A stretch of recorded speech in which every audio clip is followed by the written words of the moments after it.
Conservative activist Charlie Kirk, fatally shot in apparent political assassination at Utah University event.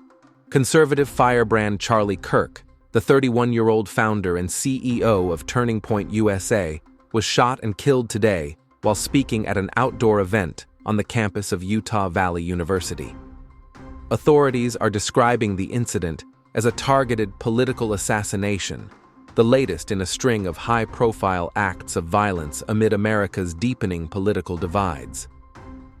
The tragedy unfolded just after noon, local time, during Turning Point USA's Prove Me Wrong tour, part of the organization's American Comeback Tour, aimed at engaging young conservatives on college campuses. Kirk, a staunch ally of President Donald Trump and a prominent voice in right-wing media, was addressing a crowd of students and supporters under a large tent near the university's Losey Center when a single gunshot rang out. Witnesses described chaos erupting as Kirk, wearing a shirt emblazoned with the word "freedom," clutched his neck and collapsed, blood visible on his clothing. Video footage circulating on social media captured the moment. Kirk, mid-sentence, suddenly staggering as screams filled the air, with attendees scrambling for cover and security rushing the stage. Kirk was struck in the neck by a bullet fired from a distance of approximately 100 to 200 yards, possibly from a rooftop position overlooking the event site. He was immediately evacuated by his security detail to Timpanogos Regional Hospital in nearby Orem, where he underwent emergency surgery. Despite efforts by medical teams, Kirk succumbed to his injuries shortly thereafter. He leaves behind his wife, Erica, and two young children, a daughter and a son, whom he often spoke of fondly in his broadcasts and speeches. President Trump was among the first to confirm Kirk's death, posting on Truth Social. "The great and even legendary Charlie Kirk is dead. No one understood or had the heart of the youth in the United States of America better than Charlie. He was loved and admired by all, especially me, and now he is no longer with us." Trump, who survived 2 assassination attempts in 2024, ordered U.S. flags at the White House and all federal buildings to be flown at half-staff until sunset on September 14th in Kirk's honor.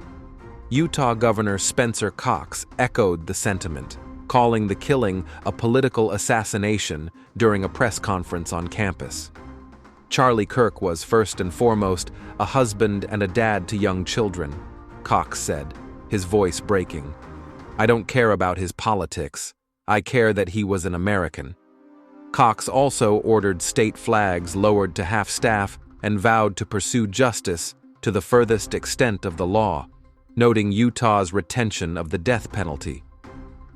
The university immediately locked down the campus, with SWAT teams and local police sweeping the area for the shooter, described as wearing dark clothing. The FBI, led by Director Kash Patel, quickly joined the investigation alongside the Utah Department of Public Safety. Patel announced on social media around 6:15 p.m. ET that a subject was in custody, thanking local authorities for their swift action. However, about 90 minutes later, reports emerged that the individual had been released after questioning, with no charges filed at this time. Officials have not released the suspect's identity or motive, but the long-range nature of the shot has raised concerns about premeditation. "We are actively looking for anyone and everyone who has any information related to the shooting," Cox added. Turning Point USA issued a heartbroken statement confirming Kirk's death. "It is with a heavy heart that we confirm that Charles James Kirk has been murdered by a gunshot that took place during our campus event at Utah Valley University on September 10th, 2025. The organization announced it would close operations until at least Monday, September 15th, to mourn." Kirk, who rose to prominence as a teen conservative organizer and hosted the top-ranked The Charlie Kirk Show podcast, was known for his unapologetic defenses of gun rights, traditional values, and Trump-era policies.